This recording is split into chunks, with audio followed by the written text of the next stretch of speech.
Once there was a woodcutter with two children and their stepmother. The boy's name was Hansel, and the girl's name was Gretel.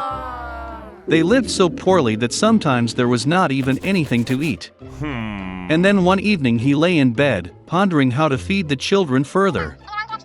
His wife advised him to have children in the forest, light a fire, give a piece of bread each and leave them there, not all four of them die of hunger. But the woodcutter did not agree. And until then, his wife persuaded him that he finally agreed. And the children, because of hunger, also could not sleep and heard everything that their stepmother said to their father. And when the parents fell asleep, Hansel secretly rushed out of the house. The moon was shining brightly, and the white stones glittered like coins. Hansel pocketed as many of them as he could fit. Then he returned home and the children went to bed. In the morning, the stepmother came to the children, gave each of them a piece of bread, and they all went to the forest together. On the way, Hansel threw out white stones one by one. When they arrived at the clearing, my father began to light a fire. He ordered the children to sit near the fire and make sure that it didn't go out, while they and their stepmother would go for more firewood. They sat, tired, and fell fast asleep. When the children woke up, it was a dark night all around. And when a full month had risen in the sky, Hansel took his sister by the hand and went, looking for the way through the pebbles, which glittered like new coins, and showed them the way. They walked all night long, and at dawn they came to their father's house. Some time passed, and the children again heard how the stepmother one night began to beg their father to get rid of the children. He refused, but his wife did not want to listen to him. She cursed and expressed all sorts of reproaches to him.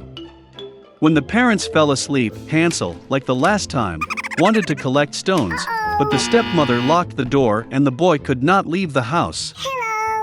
Early in the morning, the children were given a piece of bread each, even less than the previous time. On the way to the forest, Hansel shredded his piece in his pocket and threw the crumbs on the ground.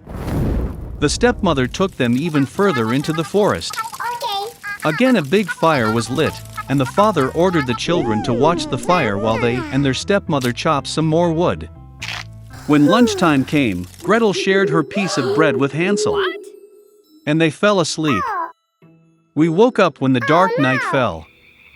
And then a month came up, and they got together on their way, but they could not find a single crumbs, because thousands of birds fluttering in the forest had long been eating those crumbs. So the children walked for a very long time, but they could not get out of the forest. Suddenly, the road led them to the hut. Coming closer, the children saw that the house was all built of bread and biscuits, and the windows were made of pure sugar. Hansel reached up and broke off a piece of the roof, while Gretel went to the window and began gnawing at its windows. And then the door in the hut opened wide, and the old woman came out, leaning on a crutch. Hansel and Gretel were so scared that they even dropped their tidbits from their hands. And the old woman was kind and invited them to her hut. There was already abundant food on the table: milk, cookies, apples, and nuts. After dinner, the old woman made 2 clean beds for the children, and Hansel and her sister thought they were in heaven. But the old woman only pretended to be affectionate, but in fact she was an evil witch, who built her bread hut for this purpose in order to lure children. Early in the morning, while the children were sleeping, she took Hansel and put him in a small cage. And she ordered her sister to do everything that the wicked witch demanded of her. The old woman decided to fatten the boy in order to eat him later. So Gretel began to cook the most delicious food for Hansel, and she herself got nothing but leftovers. Some time passed, and the boy did not get fat. Then the old woman did not want to wait any longer, and decided to cook and eat Hansel. She ordered Gretel to light the stove and apply water. When the stove warmed up, the old woman ordered her to climb into the stove and see if it was hot enough. So she wanted to push the girl into the fire and bake her. But Gretel knew what was on her mind. She said that she did not know how to get in there, and asked the witch to show herself. The old woman got angry and climbed into the oven. Then Gretel pushed her and slammed the shutter behind the witch. Wow, how terribly the old woman hauled them. Gretel, meanwhile, rushed to Hansel and opened the cage. Having freed their brother, they went to the witch's room, in which there were boxes of pearls and precious stones in all corners, filled their pockets with them, and went home. For several days the children were looking for their way back. The forest seemed more and more familiar, and at last they saw their father's house in the distance. How glad he was to see his children alive. Hansel and Gretel poured on the floor all the pearls and gems they had taken from the witch. There was no need to think about food. And they began to live, live, and rejoice. And the father drove the evil stepmother out of the house. Once upon a time there was a wealthy merchant who had 3 daughters. The youngest of the daughters was called Beauty. The sisters did not like her because she was everyone's favorite. One day the father was going to go to the city and asked his daughters what to bring as a gift. The older sisters asked for precious dresses and adornments, and the youngest asked for a scarlet rose, the most beautiful in the world. The merchant became thoughtful, but promised that he would do everything possible to find such a flower. And hit the road. The father quickly found gifts for the eldest daughters, but for the youngest he could not find them. Each rose that the merchant met on his way was more beautiful than the previous one, wherever he was looking. And then the road led him into a dense forest. It was very dark and cold there. Suddenly lights appeared in the distance. Approaching, the merchant saw a huge ancient castle, all in gold and diamonds. Entering its gate, he entered a hall full of jewels. He saw that there was a table in the middle of the hall, and there were no dishes on it, and all the dishes were made of silver and gold. But the castle was empty, there was no one. The merchant thought that the owner would probably come any minute. He waited an hour, 2, 3, no one showed up. The merchant could not resist and sat down at the table. Having eaten from the belly, the old man hit the road. Driving along the alley, the merchant saw a rose bush of unprecedented beauty, and remembered the request of his youngest daughter. He drove up and picked the most beautiful rose.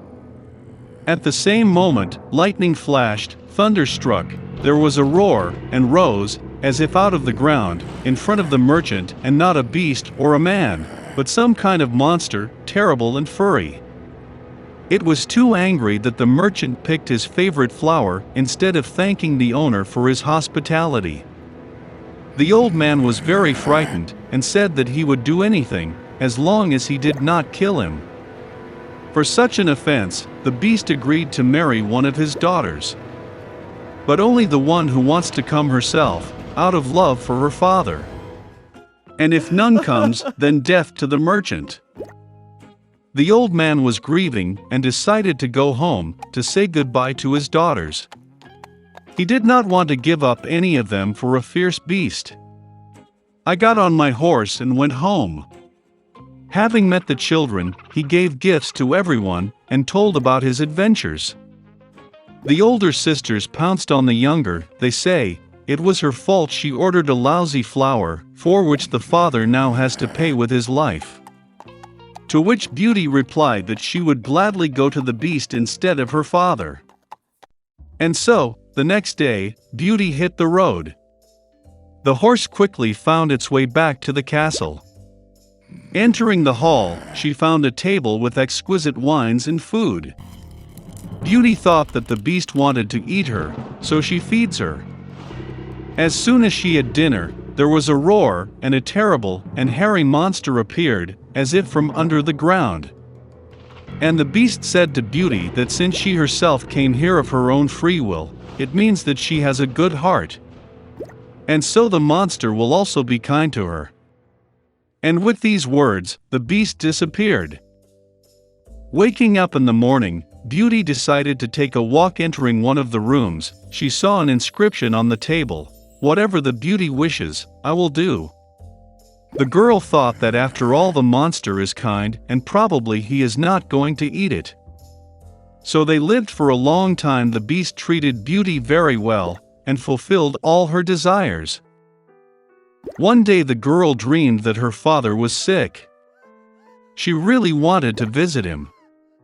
The Beauty tearfully asked the beast to let her go and promised that she would definitely come back.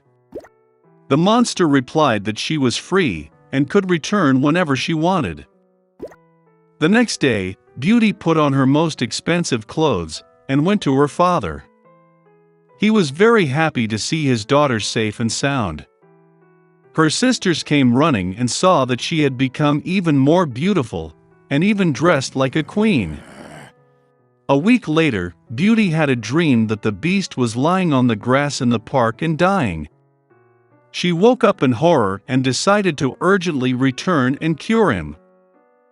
When the girl approached the castle, she saw the lifeless body of the beast on the grass. Her heart was breaking with pity. The Beauty rushed to him with tears and kissed him.